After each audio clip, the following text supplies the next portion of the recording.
My God, they went after cat people. Good luck with that. Turn on the internet and see what cat people do when you go after them. By a bunch of childless cat ladies who are miserable at their own lives and the choices that they've made, and so they want to make the rest of the country miserable too. JD, is the reason that you're so angry is because the cat won't get off your precious couch?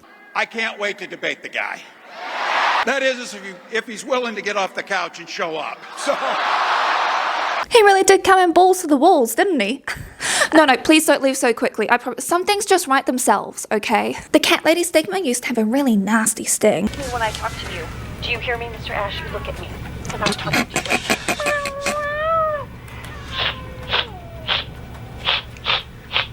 This is getting weird. Before you know it, you're the crazy cat lady living in the rundown house. People stop coming by to visit. You go outside, your neighbors run across the street to get away from you. Eventually, you stop going out altogether. However, these days it's losing its edge. Heck, when I put this forward to my patrons to vote on, one of them actually said, I happily identify as a cat lady, so I would love to see this vid. And would you just go check out this news clip? I said, where are the cat ladies? We need them. And now it is happening. And as of 5 minutes ago, we have almost 28,000 registered. We've raised over $20,000 before the call.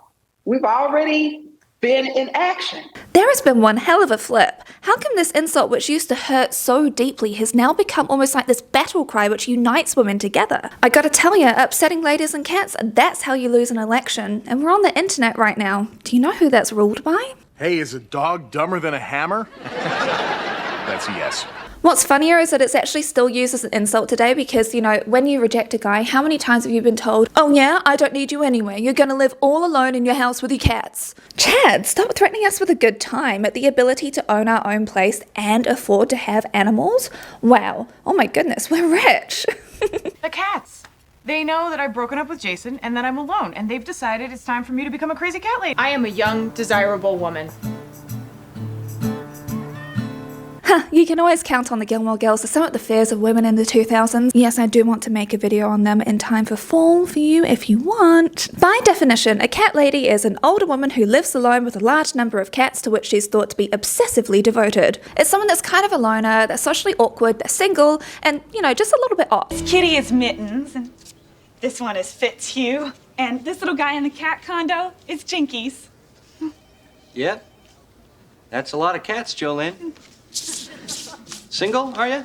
And the thing is that you don't even have to have cats in order to be able to fit the vibe of a crazy cat lady. You can have one cat, or heck, even no cats. But she was like totally antisocial, you know? Okay, maybe we weren't close friends. Kind of like a cat lady, but without any cats. Right? Okay, I think we're done here. Let's go. What a cat lady is meant to signify is that you're a reject. No, actually, that men have rejected you. Because that's the whole thing. Because the worst thing in the world is to be rejected by men and be left to be single. I mean, there's so many desperate men out there, but nobody's choosing you. And that means that there must be something wrong with you because no woman chooses to be single. As Kelly Chisholm writes, cat lady, a modern variation of spinster, is a term for unmarried, childless, and career-oriented women. This stereotype is used to paint women like me as unattractive man-haters who lead miserable lives because we don't live in ways that align with traditional gender roles. And a little reminder for you in case you've forgotten, spinster is actually from the ages of 23 to 26. After 26, you're a thorn bag. Dang, you scared them so much you became a threat. Good on you. The term spinster derives from spinning woman, which was a job that single women or widowed women were actually able to do in order to be able to support themselves. There's an entire history about jobs that single women were doing, and it's actually delved into further in this book that I'm reading at the moment, All the Single Ladies, Unmarried Women and the Rise of an Independent Nation, written by Rebecca Traister. Women's self-reliance has always been seen as a threat, so what you do is you make them into social pariahs. You ostracize them, and what better way to do that than by labeling them as crazy satanic fanatics? I mean, look at witches and their strong association with cats. Sadly, no, I'm not just on about the sassy black cats that you see in media. If you wake up tomorrow and find a white cat, it's me. And yes, one day I will indeed be adopting a black cat and calling them Luna. Do you remember when the witch trials swept across Europe? Cats were tortured and killed because they were associated with Satan, malevolent demons, agents of the devil, and the traitorous companions of witches and necromancers. And yes, you can blame Christianity for fueling that historic superstition. I've talked about witches before and their close alliance with women's independence, how it's basically going against patriarchal rules, and that's what makes them so bad. It made them outcasts. Then you fast forward to the suffragettes, and propaganda against women was actually using cats as their symbolism, to try and invoke the same superstition, the same sort of bad messaging. However, what the suffragettes did was they also produced adverts which used cats as their sort of mascot as well. So then when you actually look back at the adverts, you don't know who's for what side because they both look so similar. Hi. Hey, cat lady. Mind your own business. Why don't you leave before I use this bow on you in a way you've only imagined? You're single, you don't have any kids, you're a reject, and you should be shunned. Now, do you remember The Simpsons? Oh wait, it's still airing. One of the characters is a crazy cat lady, however she's mostly used for comic relief and also, just to cast judgment on someone that's actually dealing with a mental health issue because that's super fun. I bet you can't throw a cat over the house. I was wrong. Finally, in the year of 2006, season 18 to be precise, we actually get her backstory. So her name is Eleanor Abernathy, she's only 40 years old. She was an incredibly intelligent girl. At 16 years old, she was studying to attend law school, and by 24, she had earned an MD from Harvard Medical School and a JD from Yale Law. But by the age of 32, she was suffering from burnout, something which I know many of us have dealt with. And she turned to alcohol and her pet cat. Despite this attempt at humanization, she's still been used as like this comic relief character continuously. Cat lady, how would you boost the city's commercial tax base? Small business incentives. Corporate accountability.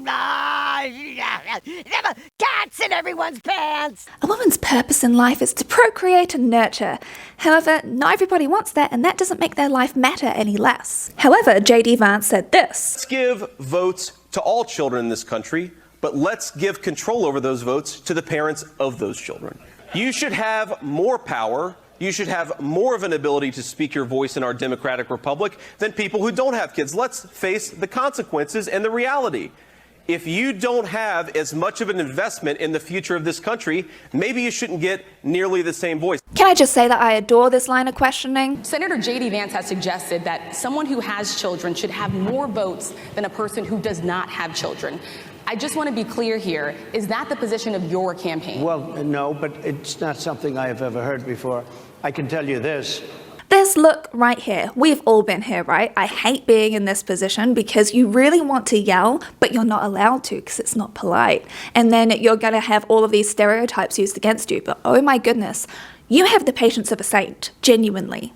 The thing is that not everyone that wants kids can actually have them, and this is incredibly heartbreaking, and I hold nothing but sympathy in my heart for these people. And this is yet another reason why I constantly say, stop asking people when they're going to be having children or if they're pregnant or anything like that. You do not know what anyone is going through in their life, and they also do not owe you this sort of information. The difference between people who are child-free and childless is the people that are child-free are here because of choice. They are very happy and content with their decisions. The people that are childless are the ones that want to have children, but they're unable to, usually due to medical issues. But my issue is that these two groups of people get lumped together as not fulfilling a woman's purpose. And how do you think that actually makes these people that really want to have children but are unable to feel? I have health issues, so I can't have kids, but I also never wanted to have kids. So I'm actually over on this side in the child-free camp. I'm over here feeling super joyful with my decision, and my peace is never disturbed by people's mean comments. However, the people over here, they're the ones that you're attacking who are desperately wanting children but are unable to have them.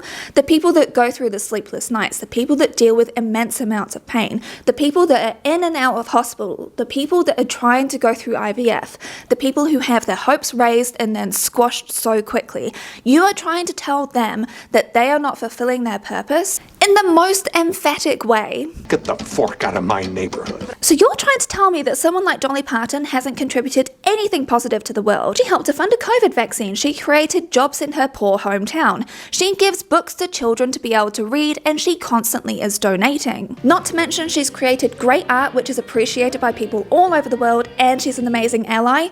Yeah, no, she clearly has no worth in this world because she hasn't had kids. The thing is that you don't know the reason why someone doesn't have kids, and you're not entitled to know that reason either. I know that some families absolutely do pressure their sons to get married and to have kids and stuff, but what I'm on about is this societal level of pressure, which is deemed to be perfectly okay for everybody to be able to cast judgment on you, as a woman especially. Men just don't get this level of social stigma applied to them. You get called a bachelor no matter what point you are in life. We don't get that sort of treatment. I can guarantee you that if I wasn't married, all of my negative comments would genuinely be calling me a spinster, be calling me a crazy cat lady, would be hurling all sorts of insults at me that no man ever wants me. However, I am married to someone that genuinely appreciates the work that I do and fully supports me. So that actually allows me a level of privilege above other people who are single and making the same sort of content. You see what I mean? But that doesn't mean my values change at all, especially when I'm married to someone that's more like Ben Wyatt. I want you to listen to Trump's comments here as he tries to defend J.D. Vance. What he's saying is that he thinks the family experience is a very important thing. It's a very good thing. But that doesn't mean that if you grow up and you grow older and you don't meet somebody that would be wonderful to meet and would have been good, that that's a bad thing. He's not saying that.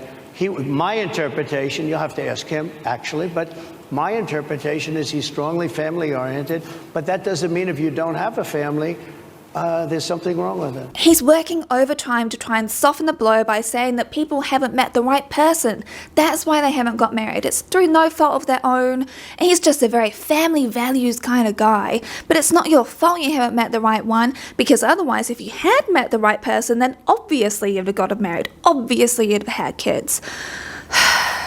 Not everybody wants to be in a romantic relationship, or heck even married, or heck even want kids. But does that mean that they deserve to have less votes? It's just another one of my problems with these pro-forced birth people, because as soon as the kid's actually out in the world, you kind of leave them there to rot. You do not care. It's literally just about control. Hey, dogs guard, cats watch, and judge.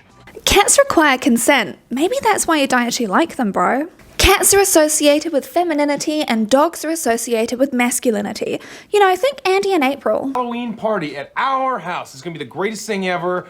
Someone will die. Of fun. I asked you in a poll if you had to choose, are you more of a cat person or a dog person? 54% said cat, 20% said dog, and 26% said, I can't choose and you can't make me. Fair, I fully understand. Cats and dogs are cute. All animals are. Dogs are generally quickly trusting, trainable, they're generally friendly from the get-go, and they're always happy to see you. This is speaking in general terms, okay? Meanwhile, cats, oh, you have to earn their trust. In my opinion, cats are kind of like a litmus test when it comes to the concept of consent, because cats absolutely let you know when they're happy for you to pet them, and definitely let you know when they do not want to be bothered. The weirdest thing to me is that people count this as being disobedience in the same way where people want to have like their children automatically hug someone, even if the child doesn't want to. It's kind of like this ownership sort of thing, and it's like, no, animals, children, they're all autonomous. Everyone has their own boundaries. Yes, including animals. I've come across people in my life that say pets should do what you want them to do because you own them. And it's like, do you apply that same logic to when you go on a date and you pay for someone's meal? Because I think that you need to have a bit of self-reflection.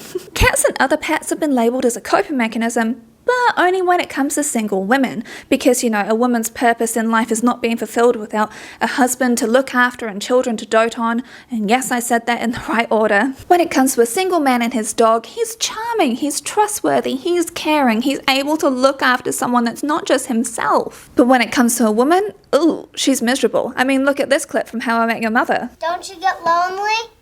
No, I've got 5 dogs. My grandma has 5 cats and she gets lonely. Well, yeah, that's cats. I'm not some pathetic cat lady. See what I mean? This absolute fear of being labelled as the crazy cat lady, the crazy pet lady, the unwanted, the rejected, the unmarriageable, used to genuinely be the worst kind of insult, but things have been changing. Closer I am to find. Closer I am to find. Could you please just admit that the fact that women are happy without you makes you grumpy? So in the USA, according to Pew Research Center in 2022, 69% of Americans said they were partnered, 51% married, 11% living with a partner, 8% in a committed relationship. And also, when it comes to the USA Census data, it starts at the age of 15 when it comes to marriage and relationships. That's child bride territory. What are you doing? That's weird. And according to Our World in Data, marriages are becoming less common as time goes on, and there is an entire video which I want to make about weddings and marriage, which I want to dive into this further, but you'll need to let me know if you want that video because I have a lot to say. There is a clear correlation between women's rights increasing and marriage rates declining over time. And when you think of divorces, no-fault divorce actually got passed in the US in 1969 in the state of California. And over the years, every other state in the USA has actually enacted this law as well, with the last one being New York in 2010. That's not very Sex in the City if you know, is it? Okay, so you don't need a man, but do you still want one? Oh, honey, I want more than one. And yes, there are actually conservatives right now trying to roll back no-fault divorce. Do you remember when Steven Crowder was angry at his wife for the fact that she was trying to divorce him without him saying it was okay for her to try and do so? My then wife decided that she didn't want to be married anymore. And in the state of Texas, that is completely permitted. And I still believe that children need a mom and a dad and that divorce is horrible.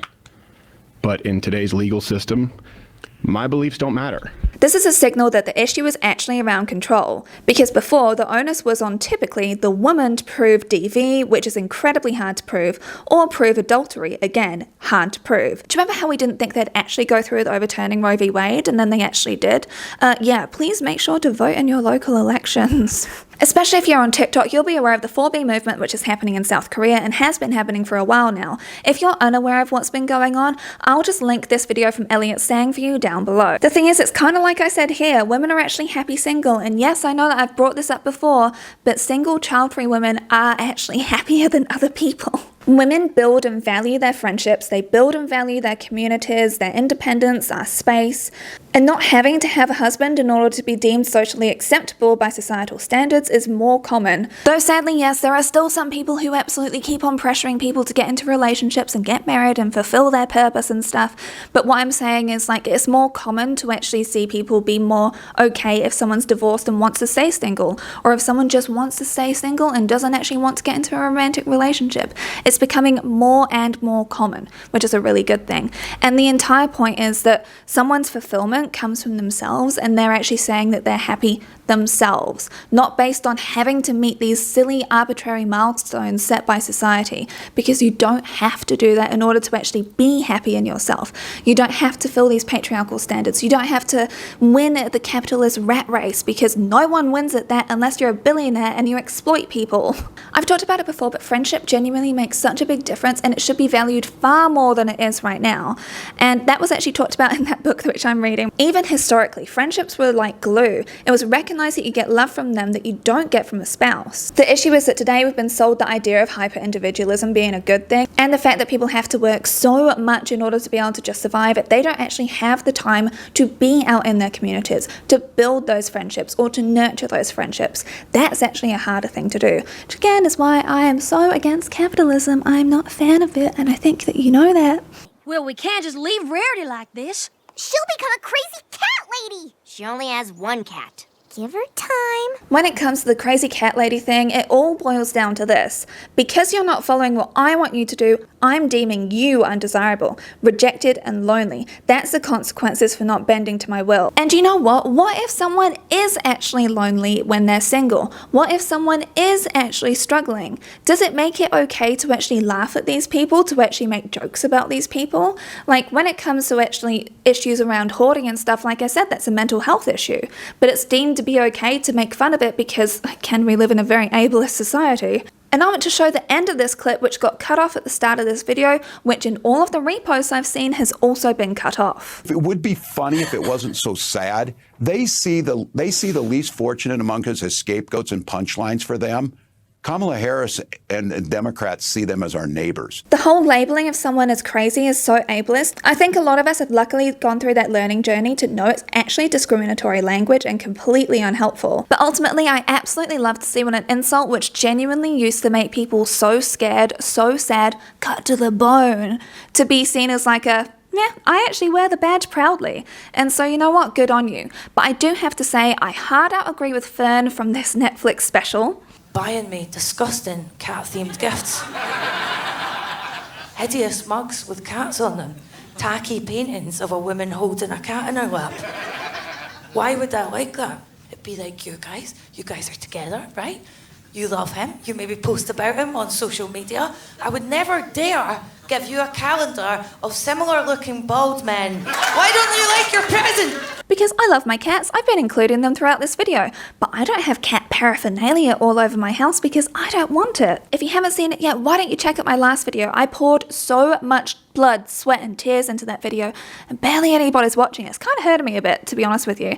But also, I've got a survey which is live for you right now, all about the topic of have pets replace children, because yes, we are going there. I want to unpack this more because I've got so many thoughts of my own because I've had this on my list for a while, but I want to know from you and from your own lived experience here because I find this fascinating. If you made it all the way to the end of this video, please leave the purple heart because purple is the colour for suffragettes. And also, could you let me know your favourite, fictional cat character? Because for me, it still has to be Marie, from Aristocats. Her entire attitude is the exact same as Pix's, and I love it. I really miss my bundle of trouble. I can't wait until we sell our house so we can actually buy a place down here and get the cats back from the cattery. Because yes, I do miss them, and yes, it's probably also another reason why I wanted to talk about pets, because I miss my pets so much.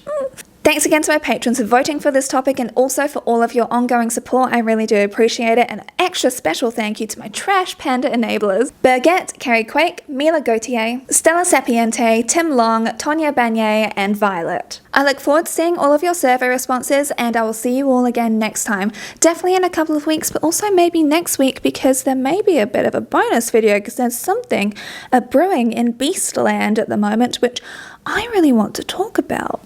Okay. Bye, lovelies. The cats have been in the cattery for 2 months at this point, but my clothes are still covered in cat fur.